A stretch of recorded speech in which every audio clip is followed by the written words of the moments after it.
I got a message on Instagram from a gentleman by the name of Darren. Darren asks, "Hello, how can I get your help in starting in real estate? I'm here in Baltimore as well. I have leads coming in from PropStream, but I'm not sure what to do with them." Well, I sent an actual DM message to Darren and I gave him my phone number so we could do a live stream and break down that question. Because that's the $1 million question that a lot of new real estate investors have who are starting to get leads. They want to know, how do you close more of those leads? I'm going to break down step by step and I'm going to do it right now. So, what's up? All right, so pretty much I got pretty much what I think I have most of my system set up for me. I'm just Hmm. having trouble closing or like getting. I had the contracts. I'm getting the leads to come in, but I'm not too sure how to I guess like kind of get them to close. I haven't closed the deal yet. With I'm Okay. trying to wholesale. Okay, let's talk about your leads coming in. How many you're averaging Okay. a day? How many's coming in a week? Probably I'd say about one or two a day, That's not and bad. probably yeah, she's doing pretty good. I'm trying to pull good lists. Actually, I've been watching some of your videos. Hmm. So I actually did the IPA thing with the fire damage text messages sent to my phone. I Excellent. watched I watched some of the videos on your YouTube, and I seen one lady said, in order for me to get a deal, like the first thing I would do to get a deal tomorrow is go drive for dollars out, out in the areas I went drive for dollars in. So I wrote all those addresses down. I sent them to my cold caller to have her cold call them, and I've been getting more leads by those two areas that she said to do driver dollars for. I've been getting Right. more with her doing that. But pretty much I just been pulling this from PropStream and code violations, and I've been Okay. doing probates as well. Excellent. So nothing wrong with your list. Your list is producing fantastic. You're getting the opportunities, a lead or two a day. When you say you're having problem closing, what happens when you have that conversation? So I take it that the actual VA is setting up the call for you, and then you're calling them back, or is the VA sending the call directly to you? So pretty much how it's set up is through call tools and Podio, and once they Hmm. say like a warm lead or like a hot lead, she'll send it to me, and I get a notification on Podio, and I can look at it and see what all the details are on it, like hey, what they're offering, what the Right. address is, what their issue is, and from there, I'll just see. But I think that my biggest problem is not knowing what to offer and Hmm. what the I guess I'm not like comps. It's like confident in what to Yes. offer in order to make the best for me to make a profit. That's where I'm struggling at because I'll give you an example. Just Friday, she called an area. She called a guy, and he was like, "Yeah, I want to sell it. I don't want nothing to do with it." An older Hmm. gentleman. He said, "I just want 15,000 for it, and the house is worth 50,000, and it's probably Right. got an acre worth of land because I went and drove up by it yesterday just to check it out. And I mean, it's an older house that definitely needs some work, but I mean, it's definitely worth way more than 15,000." And I called a cash buyer in the area, and he was like, "Yeah, man, just send it to me." But I called the homeowner today. He's like, "Oh, give me a call tomorrow. I gotta talk it over with my daughters first." So Right. I'm like, "Okay, that's cool." But he's probably like my hottest lead for like I know there's room to make money with him. But Right. some of my other leads, I'm not too sure what to offer. Like they'll be good. Like I'll give you an example. Another one. It's in West Baltimore. She's Okay. asking for 250, but I believe the houses in that neighborhood are going for about 300. So I'm Okay. not too sure what to offer her. Should I offer her less? Should I offer her like right at her number, Hmm. 250? And then I'm just not too sure how to work the deal out. I know there's examples where like some it doesn't have to be super low on the price and you could still make money. I think that's the closing part is where I'm having trouble at. Like what's an offer, what's a good offer, and then just sealing the deal. Got you. Now that's some great questions. First and foremost, one of the things you mentioned in regards is the closing part. Are you familiar with what's commonly known as the maximum allowable offer? Yes, yes. So, as far as the price goes, are you confident that you are analyzing that number of comp when you get the actual price for the actual after rehab value? are you comfortable in understanding that this is the right comp that you're supposed to use? I I think I'm pretty good with the comps, but my thing is at the repair value. Comps is after repair value.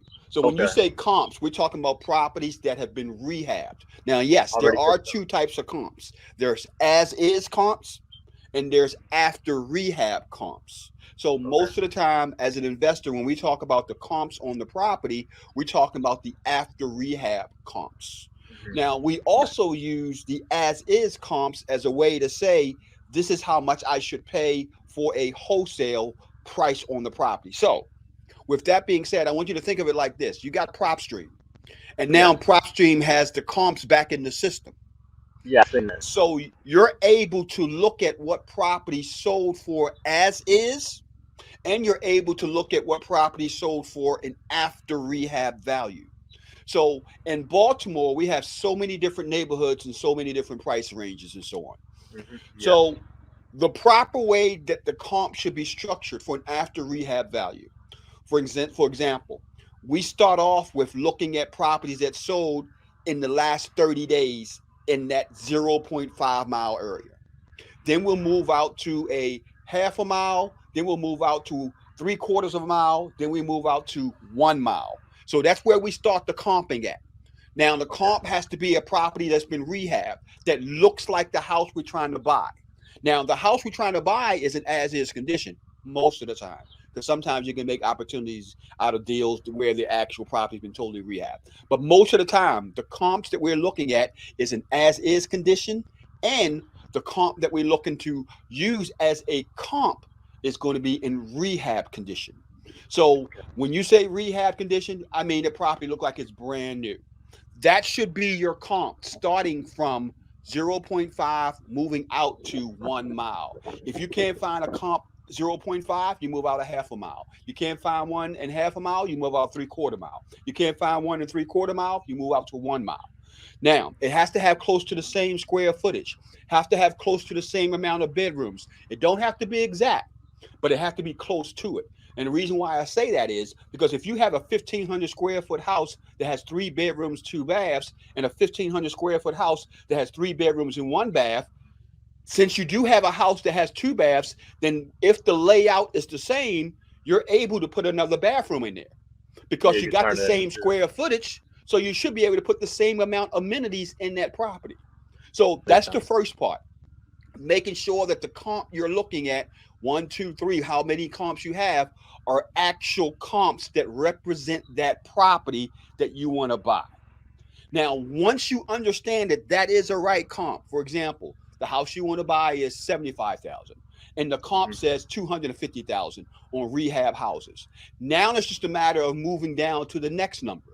The next number is the repair costs. So we That's are what we I'm were having taught, trouble and this is the way my actual mentor taught me, is that maximal allowable offer is the best way to analyze that deal. And even to this day, it still is. A lot of gurus will tell you that. I don't consider myself a guru. I consider myself a with. guru, somebody that does the business. But that maximum allowable offer is the actual best way to comp out and to get a price of how much you should give that seller. The key, though, is making sure your numbers are correct. If you Yeah. don't have your comp correct and you don't have your repair cost correct, or should I say your repair cost is way off, your number that you give that wholesaler could be way off. So before you Yeah, so even I've been get the holding back. deal, you're turning the seller off. Or before you Hmm. even get the property sold, you're turning the buyer off. So Hmm. what constitutes a good deal?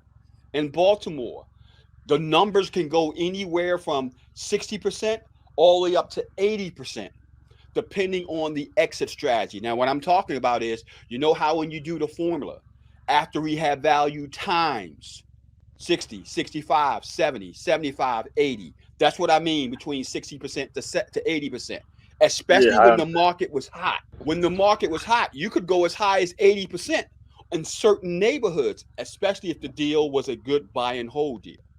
So going back to your question, how do I analyze the deal? You definitely stick with the maximum allowable offer. Ain't nothing going on wrong there.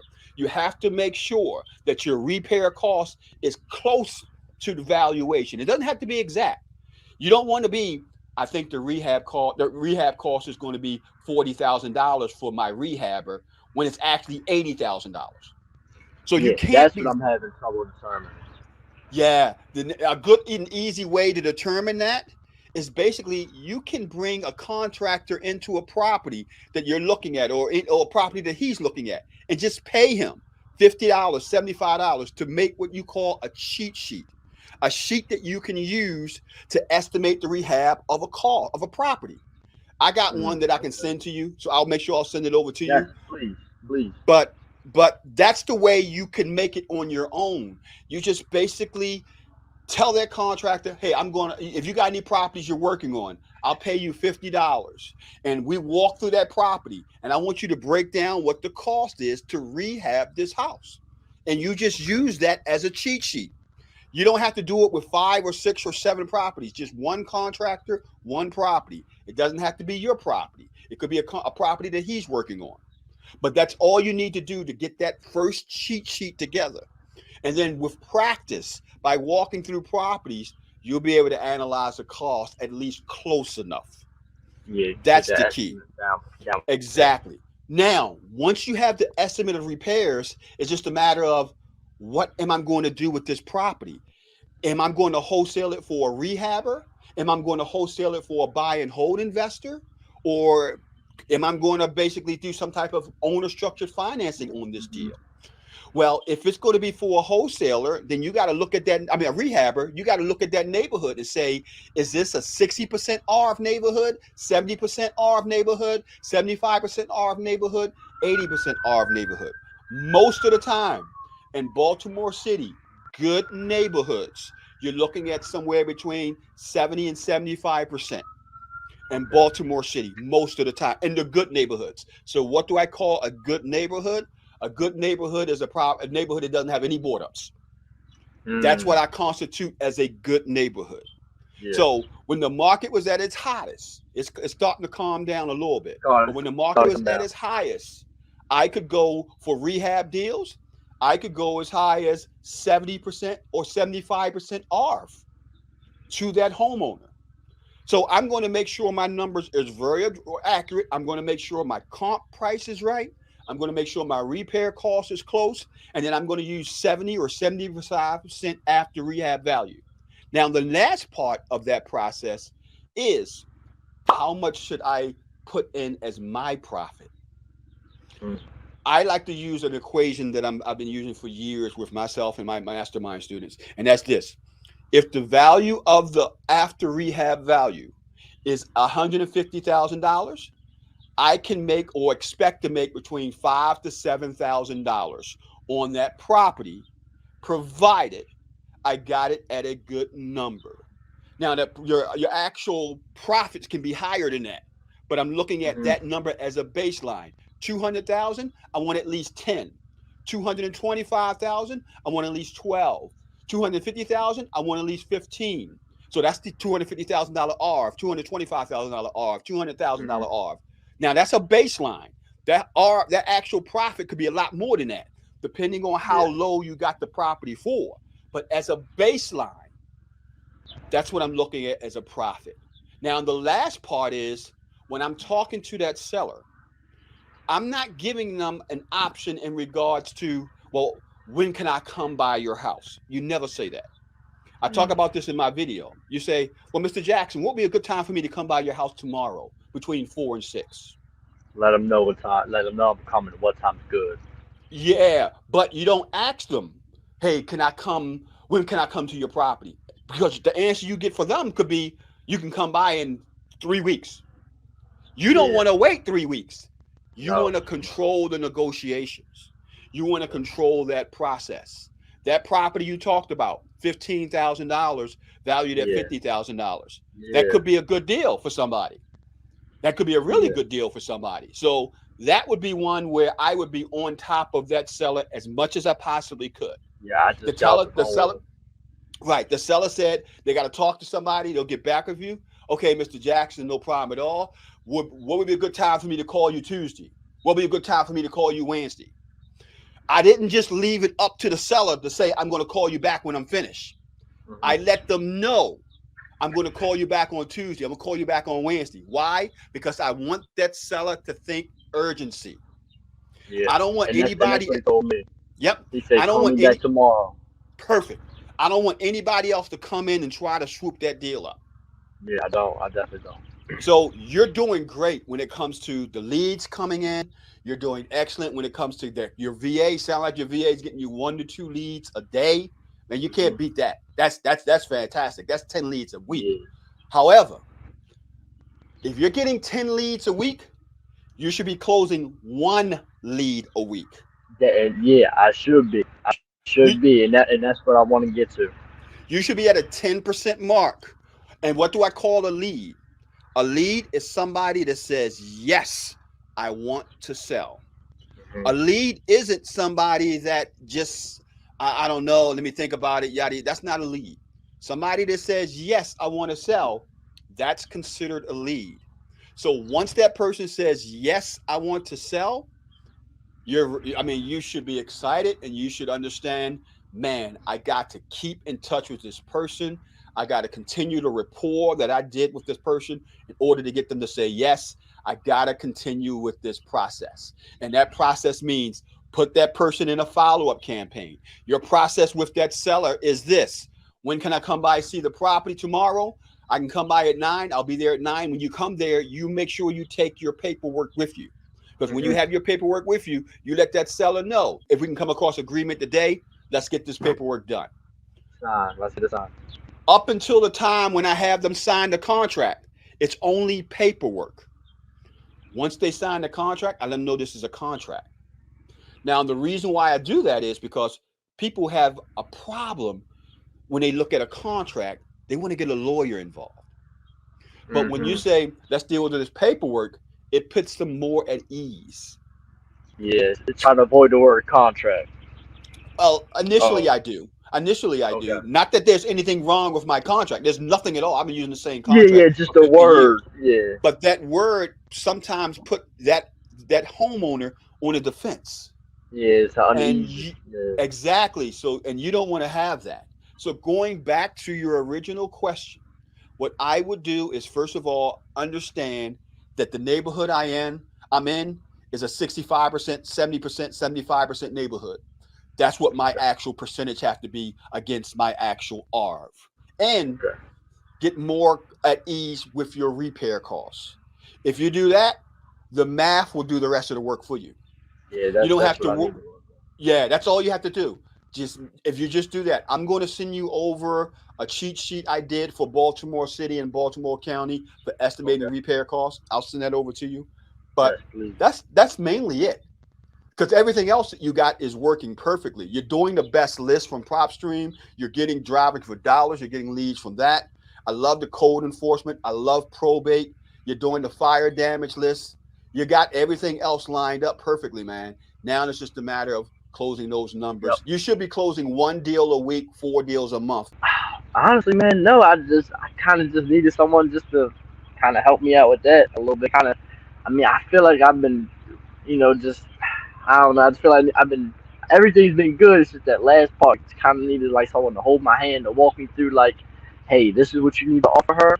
Let her know, and go out there, see it, get that contract signed. Like that's the biggest thing. I didn't want to throw out a number to somebody, and that number just not being right, and I, just taking a loss or going through a whole bunch of Yeah. issues, and it's not selling and canceling the contract. I just wanted to know, have all my numbers set, how to figure out my numbers, and then just start offering more. Because that's the thing, I'm getting the leads, but I'll look at the numbers of what the person I asked for, what I think I can get, and I'm not too sure what to contact them back and offer them because I don't know. So I don't end up calling them back, and I'm like, some of your leads look good, but I'm not too sure if they're good. Yeah, like I said, just understand the process. Have faith in the process. Your average good neighborhood is going to be 70 to 75% ARV, loan to value. So keep that in mind. That percentage number that you put in against your ARV is going to be 70 to 75%. If you do that, you won't be off asking them or giving them a price that's based way too low than what it is. Not to mention, think in terms of the motivation. Some of the calls you may be getting where you think that you did something wrong, maybe the deal wasn't even good enough to get something right. I'll give you an example. the deal you told me about. You told me about a deal where the person wanted, I think, 200 or something, and it was 250. What was that deal? Yeah. So she said she was asking for 250, but she was saying like, hey, the houses in my neighborhood go for 300. And I pulled up some of the houses. I'm like, okay, they are going for 300. I didn't go by and check her house out, so I don't know what needs to be done or not. But I was like, okay, so there's room. There's something to work with. Maybe I could go a little bit lower on the offer on the price, on what she's asking for, maybe a little bit lower, but I'm not too sure how low to Okay, offer her. yeah, we talked about how low to go Okay. based on the two factors: after rehab value and estimate of repairs. That's going to Okay. give you the baseline to determine how low you can go. Now, when you get in a value of 250,000 or more, you can't use the Mayo formula. So when it's over 250, you can't use the Yeah. maximum allowable offer formula, because in that scenario, now you could be giving the seller way too much, or Yeah. you may be giving the buyer, meaning the rehabber, way too much. You have to look at the numbers and say, what's the good or good profit for the rehabber? What's a good price or good price for the actual seller? And then you back your numbers out to determine what the value is. But if I go and use just your baseline numbers, she wants 250 Yeah. and the value is 300. To me, I need to have more information to determine if that's a deal. Yeah. That's only a deal in certain scenarios. For example, 250 to 300, properties in great condition, no work, low interest payment. I take over the payments and do some type of guaranteed rent, some type of master lease, or some type of rent to own. The spread is only $50,000. So that's Mhm. not a big spread for a rehabber. That's not a spread at all that I want to work with. I don't want any Yeah. deals that just have a $50,000 spread and Yeah. I have still have some work to do, because I'm not going to make any profit. Yeah. There's no money in it. So you got to look at these five numbers on every deal, and this is where people get have issues at knowing the five numbers. You want to have the after rehab value. You want to have the repair cost. You want to have the mortgage balance. You want to have the mortgage payment, and then you want to also have an asking price or an offer price. If you have those five numbers, you can make an offer on any kind of deal, because you can go creative deal structure where there's no equity, or short sale where there's no equity and repairs, or you can go wholesale rehab where there is equity. So Hmm. looking at your formula and looking at those five numbers, it will always tell you what way you can go with that deal. Okay. More equity, most of the time, wholesale, rehab, buy and hold. Less equity, most of the time, owner structure financing, subject to, could be short sale. So look at those different strategies based on the equity amount and so on as a basic baseline. So you Okay. got to make sure your numbers is correct. If I know my after rehab is this, my after rehab, my comps is going in at 300,000, and I know the seller only owes 100,000. That's a spread of 200,000.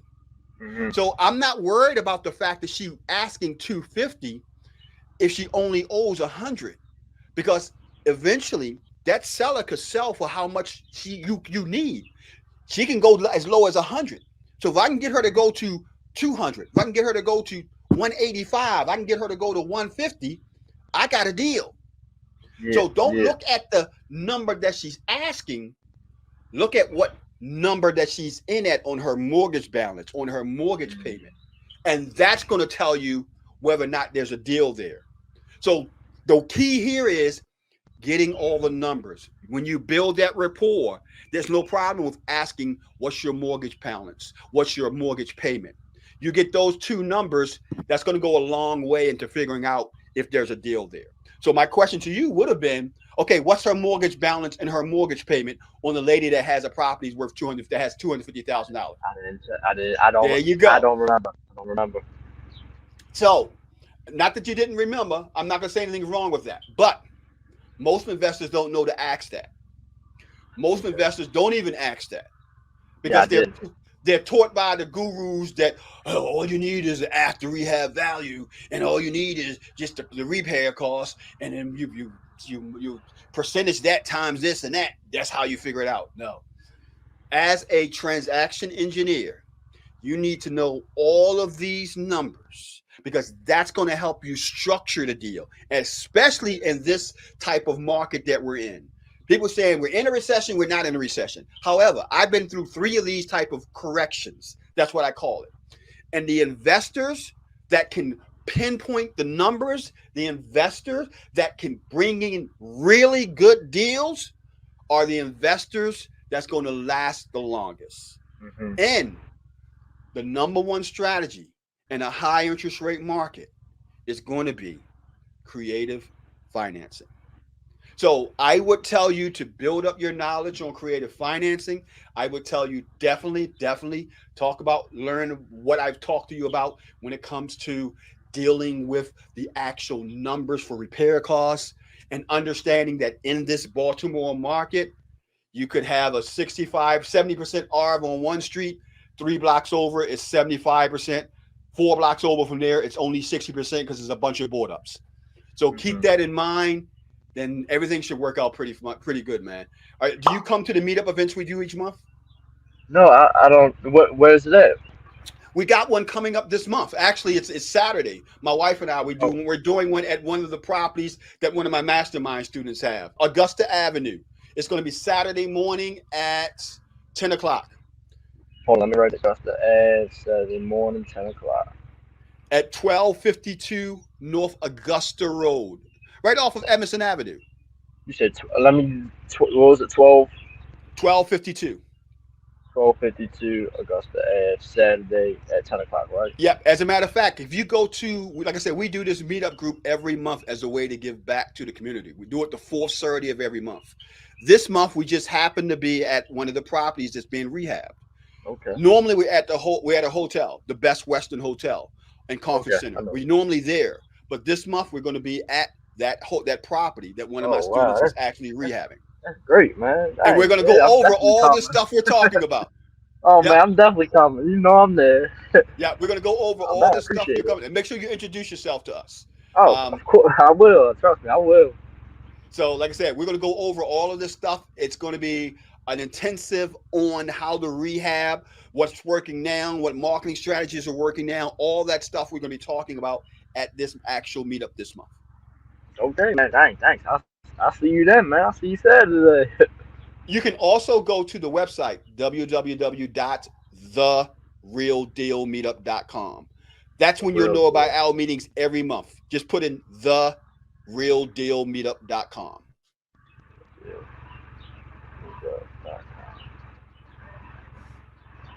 Got it. All right, cool. I'm gonna move down. All right. Anything else?